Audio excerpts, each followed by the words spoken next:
산업전략을 고압 A, 선택도 고객과 고압 B, 선택도 고객이 전기요금이 어떻게 변하는지에 대해서 한번 살펴보고 실제 그 PPA 도입했을 때 어떤 효과가 있는지 한번 분석을 해보도록 하겠습니다.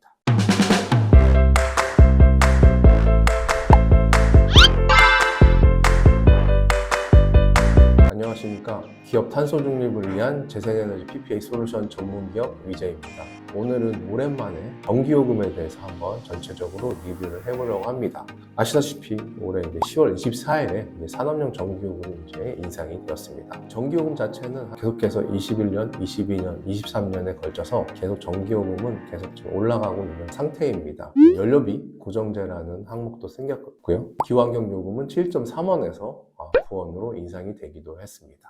그리고 지금 연료비 고정제 같은 경우는 계속해서 이제 킬로와트당 5원이 유지가 되고 있는 그런 상황입니다. 다만 이제 24년도에는 전기요금이 한 번도 인상이 된 적이 없습니다. 그러다 갑자기 이제 10월 24일 날에 전기요금이 인상이 됐고요. 이번에는 일반 이제 소상공이라든지 국민들이 주로 사용하는 주택용이나 일반용 전기는 인상이 되지 않았고요. 작년도 말처럼 동일하게 산업용 전기요금만 인상이 되었습니다. 총 비율로 따지면 이제 9.7%가 인상이 된 상태고요. 산업용 전력 가배는 1, 2가 있습니다. 이거는 킬로와트당 8.5원이 인상이 됐고요. 대부분의 기업들이 사용하는 산업용 전기요금, 전력을, 고압 A, B, C 모두 이제 킬로와트아워당 16.9원이 인상이 됐습니다. 그래서 산업용 전기요금이 좀 상당히 많이 올라간 것 같습니다. 실제로 우리나라 전체 전기요금의 50% 이상은 산업용 전기요금이 차지한다고 합니다. 그래서 어쨌든 산업용 전기요금이 인상이 돼야 그래도 뭐 한전의 적자가 조금 완화되지 않을까 해서 산업용 전기요금이 올라간 것 같습니다. 그래서 오늘은 산업 전기요금이 이제 올랐을 때 산업 전략을 고압 A, 선택도 고객과 고압 B, 선택도 고객이 전기요금이 어떻게 변하는지에 대해서 한번 살펴보고 실제 그 PPA 도입했을 때 어떤 효과가 있는지 한번 분석을 해보도록 하겠습니다. 거의 대부분의 기업들이 사용하는 산업용을 고압 A 선택도 사례 공장은 연간 전력 사용이 약 10만 킬로와트인 제조업 공장입니다. 전력량 요금이 올라간 거지 기본 요금이 올라가지 않았기 때문에 기본 요금은 동일하게 약 2억 3,500만 원 동일합니다. 다만 이제 전력량 요금이 이제 대폭 올랐는데요. 약 1년에 13억 8천만 원에서 약 15억 3천만 원 정도로 약 전력량금 1.5억 정도가 인상이 됐습니다. 네, 우선 연료비 요금은 킬로와트당 5원, 기후환경요금은 킬로와트당 9원으로 동일합니다. 작년 23년 11월과 비교했을 때는 전력산업기반기금은 오히려 역으로 좀 줄어들 수 있습니다. 그 이유는 전력산업기반기금은 3.7%에서 3.2%로 하락이 된 상태고요. 추가적으로 내년에 2.7%까지 하락될 예정입니다. 전체적으로 전기요금이 약 18억에서 19억 8천만 원으로 약 1.7억 원 정도가 인상이 될 예정입니다. 산업을 고압 A 선택도 고객 같은 경우는 전기요금이 약 9% 정도 인상이 된다고 보시면 될 것 같습니다.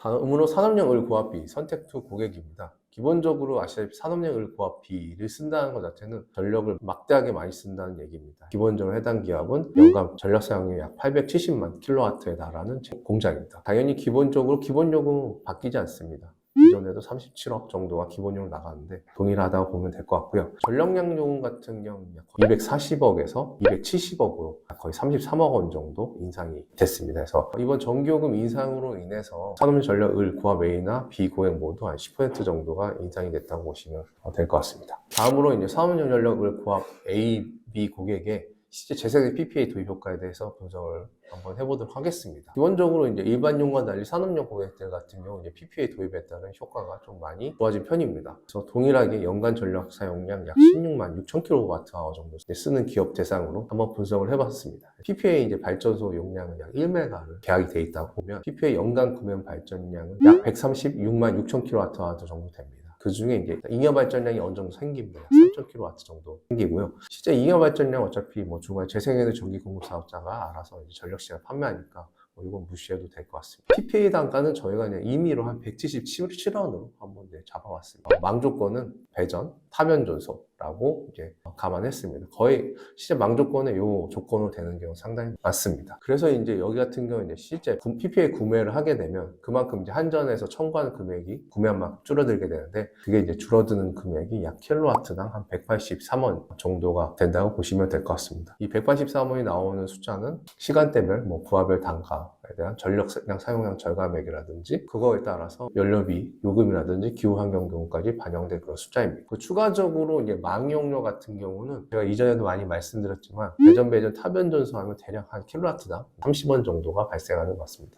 여기 같은 경우는 최종 분석했을 때 킬로와트당 약 32원 정도가 발생합니다. 실제로는 약 PPA 구매 비용 100cc 실현에 32원 하면 209원 정도가 되는 상태입니다. 그래서 실제로 PPA 구매에 따른 절감액이 183원, PPA로 내야 되는 금액이 209원 정도니까 약 한 26원 정도 갭 차이가 있는 것 같습니다. 실제로 이제 이런 제조업 공장 같은 경우는 온실가스 감축을 해야 되는 기업들이 많기 때문에 보통 1kW의 재생에너지 사용했을 때 온실가스 감축 효과를 감안해서 했을 때는 1kW 한 10원 정도 가치가 있다고 보면 되거든요. 그랬을 때는 한 26원의 갭 차이가 아니라 16원 정도의 갭 차이가 난다고 보면 될 것 같습니다. 실제 우리나라 이제 녹색 프리미엄, 아리백을 이행할 때 녹색 프리미엄의 이행률이 제일 높은데 그게 약 10원 정도 되니까 녹색 프리미엄보다 좀 더 높은 돈을 쓴다고 했을 때는 이런 PPA도 어느 정도 경제성이 있는 수준에 점점 더 올라가고 있다 라고 생각이 됩니다. 산업용 을 고압비 선택투 고객 같은 경우는 연간 1억 8천만 킬로와트와 전력을 쓰는 데 있고요. PPA 발전소 용량 한 10메가로 감안했습니다. 연간 구매 발전량은 1350만 킬로와트아고요. 여기 같은 경우는 전력 워낙 많이 쓰다 보니까 잉여 발전이 없는 조건입니다. 여기 용량이 좀 크니까 PPA 단가를 175원으로 감안을 했고요. 망 조건은 동일하게 배전 타변전소입니다. 실제로 이게 여기 같은 경우는 똑같이 PPA 구매에 따라서 한전에 내야 되는 전기요금 대체 금액이 킬로와트당 195원까지 나옵니다. 산업용 고압비 선택투 고객 같은 경우는 이제 전력량 요금 단가가 상당히 높기 때문에 이렇게 높은 숫자가 나옵니다. PPA 비용을 했을 때는 구매 비용 175원에 망용 32원 해서 약 207원 정도가 발생합니다. 그래서 실제로는 한 12원 정도 갭 차이밖에 안 나고요. 온실가스 감축 효과까지 했을 때는 거의 이제 산업용 고압비 같은 경우는 PPA 구매에 따른 전기요 절감 효과, 온실가스 감축까지 감안한다면 PPA 비용은 거의 동일합니다. 어느 정도 이런 원하는 PPA 단가로 재생에너지 발전소를 구할 수 있냐? 이게 가장 관건이겠습니다. PPA를 하려는 기업은 많지만 아직까지 공급은 딸린 상황이니까 결국은 어느 정도 경쟁력이 있는 가격에 PPA를 구해올 수 있느냐가 가장 관건이 되고 있고요. 저희도 계속 이런 PPA 플랫폼을 통해서 PPA로 기업에게 재생에너지를 팔고 싶어하는 발전소를 계속 지금 모으고 있는 그런 상황입니다. 일반용에 비해서 산업용을 쓰는 고객부터 전력을 많이 쓰시기 때문에 PPA에 대한 좀 니즈가 더 많이 올라가지 않을까 그렇게 예상을. 추가적으로 이번에 11월에 처음으로 한국에너지공단에서 태양광 고정가격 계약 입찰하면서 PPA 중개시장까지도 진행을 하고 있습니다. PPA 중개시장 관련돼서는 제가 블로그에 리뷰를 올려놨는데 혹시 어쨌든 간에 한국에너지공단에서 이제 중간 매개체 역할로 해서 실제 발전소 중에 기업한테 PPA를 팔고 싶은 발전소와 기업을 매칭해주는 어떤 정부 제도이기 때문에 그것도 한번 활용하시면 좋을 것 같고요. 그런 거 관련돼서 지원이라든지 분석 이런 게 필요하시면 저희 쪽으로 홈페이지로 연락 주시면 항상 다 무상으로 잘 지원을 할 수 있도록 하겠습니다. 그럼 이제 산업용 전기요금 인상에 따른 PPA 효과에 대해서 분석을 해봤습니다. 감사합니다.